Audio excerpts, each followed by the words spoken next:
Rand, all Thor, versus Drizzt Do'Urden, the final comparison that will be happening in the fantasy character tournament. You guys know the 7 categories, so let's go ahead and jump on into it. We have origin, development, role, interest for the reader, relationships, who would win in a fight, and the point that only matters if it comes down to a tiebreaker, who would do better in the other's world. So kicking it off with origin. Someone commented on my last video that just because Rand's origin is not unique at all, because it just walks the line of a trope, that doesn't necessarily mean it's bad. And I agree, it's not a bad origin, but compare it to a just as well executed origin that is fairly original, and you have to give credit for originality over just the execution of something that takes no risks, that is just kind of paying homage to an established path. And that's all Rand's origin is meant to do. It just pays homage. It is part of Robert Jordan's love of classic fantasy, and I'm not going to fault him for that. In fact, it's one of the reasons I love him as an author, is his real acceptance and admiration for his roots. But Drizzt, on the other hand, is executed just as well as Rand, and actually has a few surprises in there. It changes up a lot of the typical good guy hero origins, having the good guy come from such an evil society and kind of turn away from it. Well, it's not wholly original, it is still executed very well and somewhat different for the fantasy genre getting kicked off with. And the way that it lends to his character compared to the way Rand's origin lends to his character is vastly superior. It doesn't really matter that Rand started as a farmer. Yes, he references it many times throughout the Wheel of Time, and he always wants to go back to being a farmer, but you could really insert any occupation there. Rand could have been wanting to go back and be an innkeeper for so long, and it wouldn't really affect a whole lot of his story. Don't get me wrong, it's still done very well, and I find it very charming. Drizzt, on the other hand, influences story, his relationships, people's perception of him, his mentality in the world, his initial few books of growth, all are based in his origin, and I think it would be fairly foolish to not give him a lot of credit there. So I'm going to go ahead and give the origin point to Drizzt Do'Urden.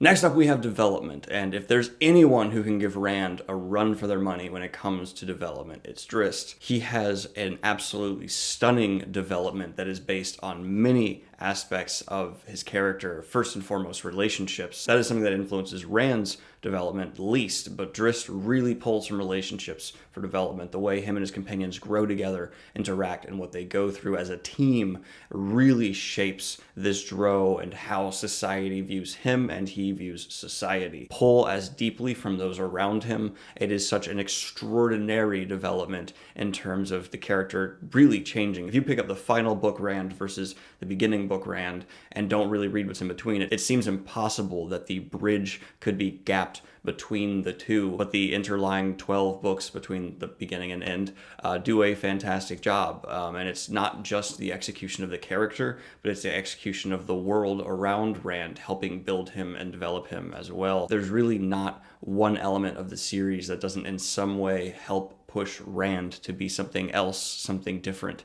the next scene. He's constantly evolving. So for that reason, he's getting the development point, but by the smallest margin he has won it yet, because Drizzt's development is certainly nothing to turn your nose up at.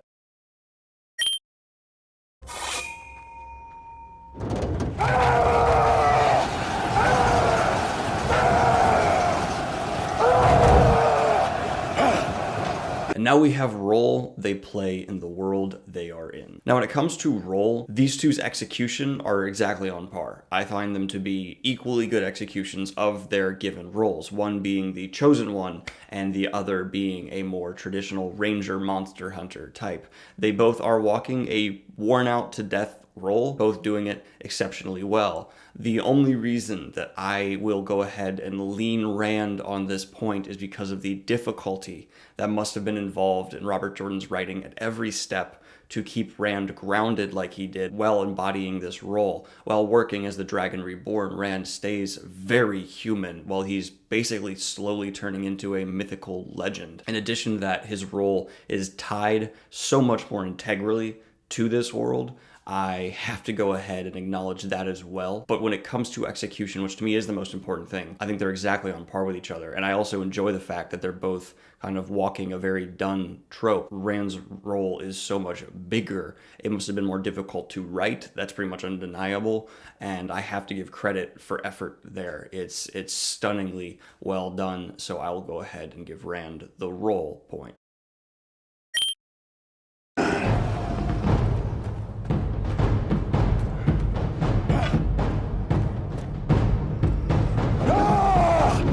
Now we have interest, and this might be my most unpopular opinion in this video. Interest for me is completely subjective. It's in the eye of the beholder. There's no real way that I can say definitively one character is more interesting than the other. It's been that way for the entire tournament. What I've just tried to do is give my opinion, how I personally experience the characters, and Rand and Drizzt here pull from entirely different aspects to build their interest. Rand's interest is built mostly through his internal struggle and the battle against him and what basically feels like the world around him. Drizzt, on the other hand, his interest is one, pulled from his incredible adventures and the good writing, but also really the heart of his interest comes from relationships. Yes, the fights with the orcs and all these things are damn well interesting, but it's really the heart among this close-knit friend group that I think draws the reader in deeper. It makes us really give a about this Dro and what he's feeling. And this interest that builds off a more personal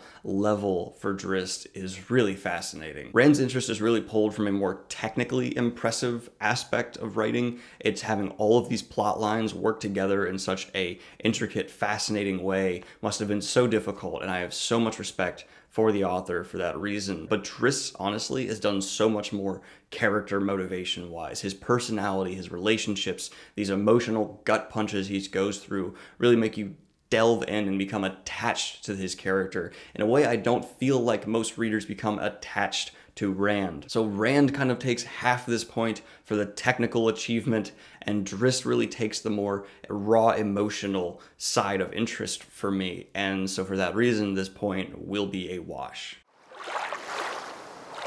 And now we have relationships. Someone also pointed out that for my last comparison with Rand, I didn't take into a bunch of consideration. Guys, I take it into consideration. I just don't feel the need to repeat myself again and again. Yes, every time I remember Rand's internal relationships, Rand's relationships with nations, all these things, and they are incredibly well done. But Robert Jordan didn't focus on interpersonal relationships the way a lot of authors have, and I still back up that Kip got the relationship point over Rand. To me, it just still makes more sense. There's never really a team bonding. There's never really different levels of personal relationships with Rand, in my opinion. He just has people in the I love you, I like you, I don't like you, I hate you. It's kind of one-dimensional relationship growth, and I will maintain that for a lot of the Wheel of Time. It suffers in some ways. Robert Jordan never wrote more nuanced relationships where characters behave differently around different characters, which is a real world thing, like you see much more commonly in the Witcher series or things like that. And I still give Rand and Robert Jordan's writing a ton of credit when it comes to Rand's internal struggles, and it is a very impressive internal struggle. But when compared to really well executed, just more nuanced relationship developments like Kip has with the Blackguard or like Drizzt has with his phenomenal companion group, it just blows Rand's out of the water, because I do think it's more technically impressive to write relationships that have these many layers. And for the relationship, which should be treated as a character in its own, there's so many different little mitigating factors in every scene that change the dynamic of what's happening. And with Rand, most of the time his dynamic is, I'm the dragon, I'm insecure about being the dragon, but you need to listen to me. Then he evolves a little bit, and it's more, his relationships more just reflect him, and they're used to grow him as a character, which was good, and it's a cool execution of character. But when it comes to the raw relationship point, I just don't think he takes it. Drizzt's more nuanced relationships with the conflicting love interest with Canterbury, his old-time friends, and the mortals he's friends with that he knows he will outlive, which is so well executed and so tragic for his character. I have to go ahead and give him this because, to me, relationships are about emotion and being very subtle and almost mathematical in how you handle those emotional relationships. And really, the way this is done with Drizzt, to me, blows it out of the water. Especially the early on dynamic with him, Wolfgar, and Canterbury is stunning. I love the way that there's this slow transition in the love triangle. But that is just my opinion, of course. My correct opinion, but my opinion. So yeah, Drizzt takes the relationship point.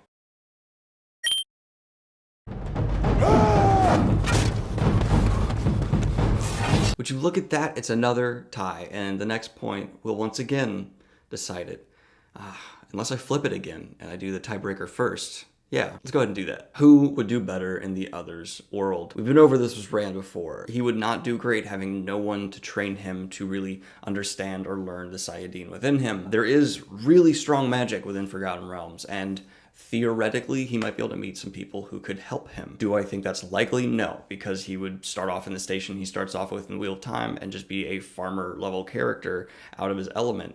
And I don't see him kind of doing incredibly well, probably becoming more of a recluse than anything else, becoming more of a legend of a madman in the woods until he dies. Most likely his fate, which not the best fate there. Drizzt, on the other hand, in the Wheel of Time, once again, not the best start. He looks like a shadow spawn. Just getting that out of the way. And I had someone the last time Drizzt was put in the Wheel of Time world say, no, he just looks black. No, he does not. If you think black people look like dark elves, go look at some pictures of some black people, go look at some pictures of some dark elves, straighten that out in your head. Because one, Drizzt is very short, he has white hair, very elvish features, and his skin is not the same color as a black person's skin. It's a more purple or pitch black depending on the writing that's happening. People don't have purple or pitch black skin.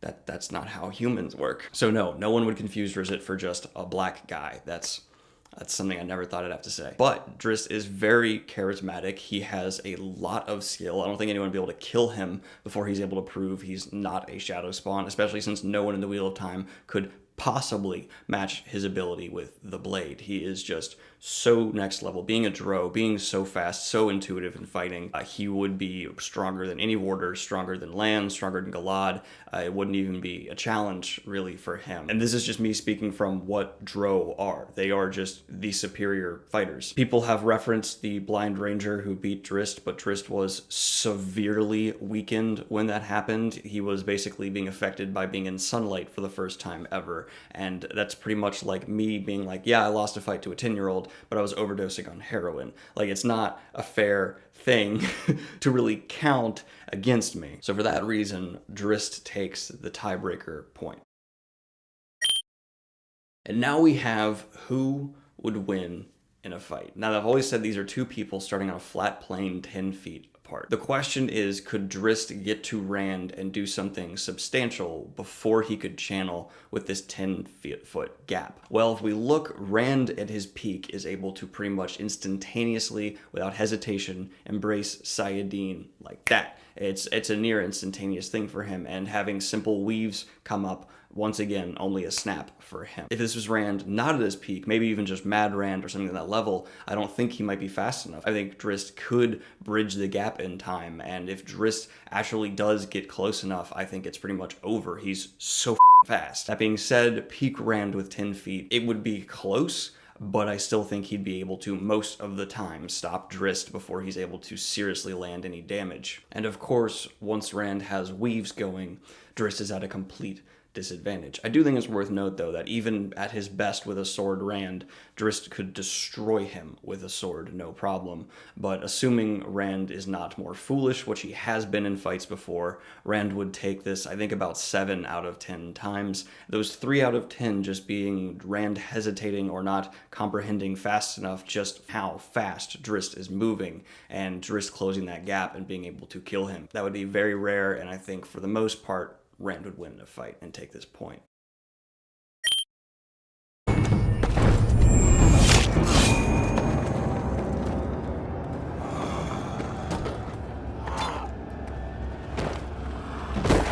Which almost hurts me to say, because I like sword fighting characters more than magic users, but Rand's both, and he's one of the best at both. But that does mean Rand al'Thor takes the victory, and wins the fantasy character tournament.